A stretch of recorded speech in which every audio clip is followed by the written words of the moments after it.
Hot take for all y'all. Femboys are valid. That is the title of this rant and something I'm going to piss off a lot of people by saying. Femboys are valid. On today, the 26th of October 2022, some people's tirades about Brisket started trending. And with them, some tirades about femboys not being valid. Now, I'm not going to relay exactly how and when I called this. It was multiple wordings on multiple platforms, and I'm spending time on this when honestly I should probably be asleep after the biggest workout I've ever gotten. But I called it. I considered trans Brisket to be a transphobic caricature, and knowing the infighting that happens between different factions of the LGBTQ community, I knew that this new Brisket would be used as an excuse for gender conformists to claim that femboys are not valid.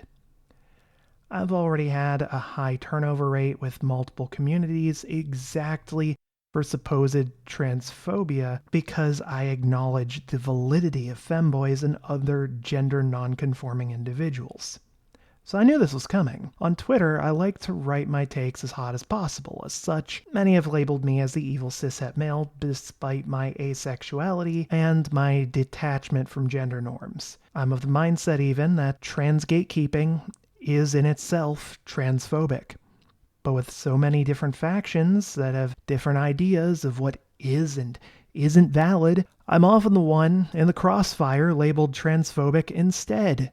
For what exactly? For disagreeing with someone else. I get it. I talk myself into a hole when I talk. Nothing comes out just right. That's the autism, and I'm not ashamed of it. I'm also not ashamed to say that Brisket is not a person. Brisket is a character, portraying a person who does not exist, and not all changes that happen to a character should be celebrated like they should with real people. They do not have a psychological need to be treated like their past incarnations are dead, like real people who transition might need in order to feel respected. Characters are windows into the minds of those that influence their creation and their changes. What happens to a character speaks volumes about the decision-making that went into it. To me, Stockholm Syndrome isn't a good look for trans representation. Now, in reality, someone might try their damnedest to present themselves as one gender, find themselves comfortable in as what others perceive them to be, and go with that flow. But in fiction, a story can be made to send a message. And it was.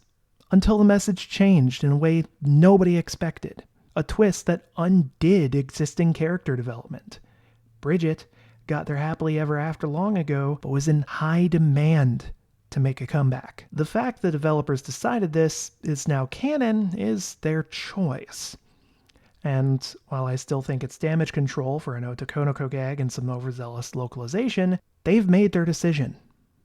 But that doesn't mean everyone has to like it. It still comes off to some people as transphobic, which is why I don't see it as something to be celebrated the same way I would if this were a real person's decision. Brisket doesn't have the free will of a real person and can be rewritten at the whim of an author. But enough backstory. Let's get back to current events. This shit right here, this tirade.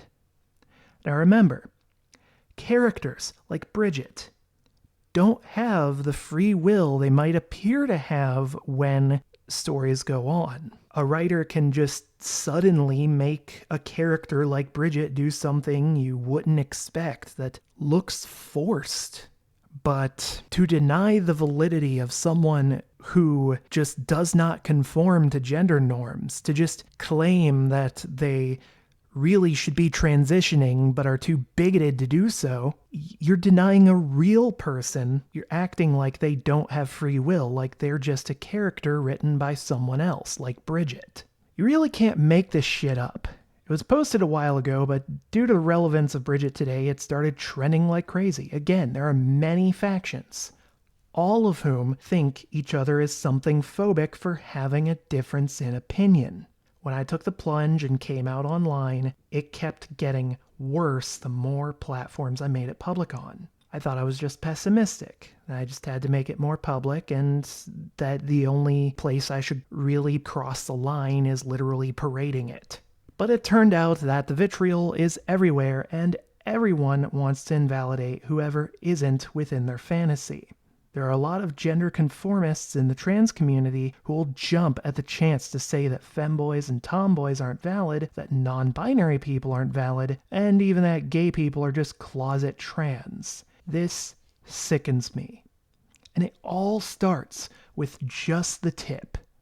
First, they want to label certain terms as slurs, especially gender non-conforming terms, claiming that the terms only exist to misgender trans people just because someone mistook them for one of these in conversation at one point. Then they want to claim that the people who consider themselves gender non-conforming are invalid and bigoted and should just pick one of two boxes and conform to social norms based on what box they picked. But if I dare oppose these people, if I dare inform them of just how ridiculous they're behaving, how hateful their position is, apparently I'm the transphobe, because apparently I'm the one claiming they're not valid. Like, nah mate, you may be a prick, but you're not Chris Chan.